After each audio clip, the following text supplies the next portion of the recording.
Oui, bonjour, mesdames et messieurs. Alors, un petit truc sur le miroir. Donc, là, ça, c'est un petit miroir qui se colle sur le mur. C'est simplement pour l'expérience.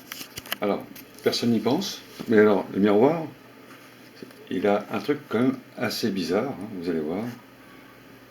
Donc, vous avez là un objet, hein, ouais, c'est un chargeur de téléphone. Je le mets devant le miroir, et le miroir, lui, il réfléchit l'objet, d'accord? Maintenant, si je prends une feuille de papier que j'ai pliée, hein, et je vais cacher cet objet dans le petit carré que j'ai fabriqué, hein, comme ça, sagement. Voilà. Donc là, on a l'objet qui est caché derrière le cube en papier. Donc le miroir, lui, il réfléchit plus. Hein, étant donné que le miroir, lui, il réfléchit simplement ce qu'il a hein, devant lui. Hein, d'accord? Donc on ne peut plus voir l'objet. D'accord? Maintenant, vous allez voir un truc. Bon, c'est un peu, c'est curieux simplement, hein, on n'y pense pas. Si je rapproche mon miroir du cube, gentiment comme ça, voilà, et je regarde à l'intérieur du miroir, qu'est-ce qui se passe? Je peux apercevoir l'objet qui est au fond, d'accord? Le miroir, il restitue hein, en géométrie pratiquement tout l'environnement, hein, malgré qu'il n'est pas en face de lui. Il réfléchit en même temps en face et il réfléchit sur la hauteur et sur la largeur, sur la diagonale, enfin tout l'environnement. Hein. Voilà, donc c'est comme un truc assez curieux. Hein. On n'y pense pas, mais le miroir, lui, il continue à réfléchir l'objet s'il y a une entrée, bien sûr. Hein. Donc il réfléchit à partir de là, en fin de compte.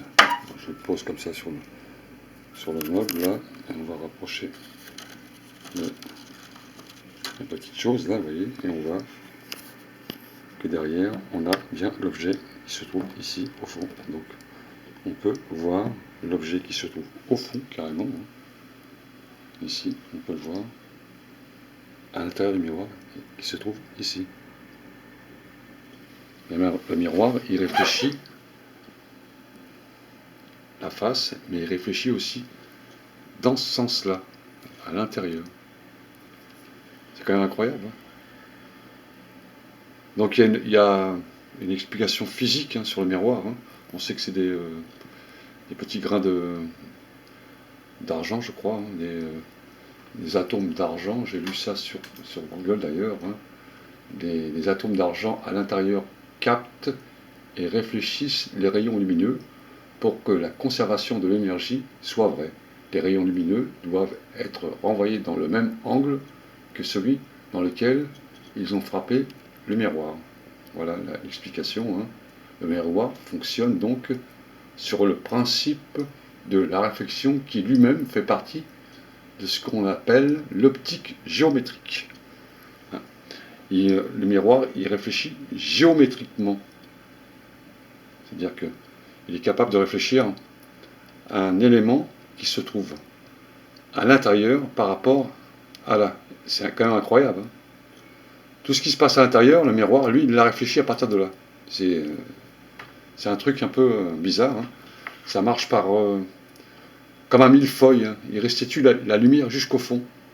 Jusqu'au fond. Comme des couches, hein, et il remet l'élément, bien sûr, virtuel, hein, au fond. Il le remet au fond. Voilà. Voilà sur le miroir. Donc c'est quand même une petite expérience à faire chez vous.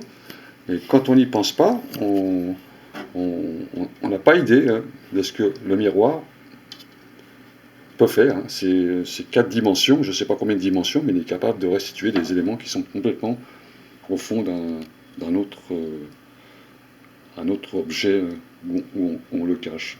Voilà pour le miroir, donc petite expérience amusante sur le miroir. Salut à tous!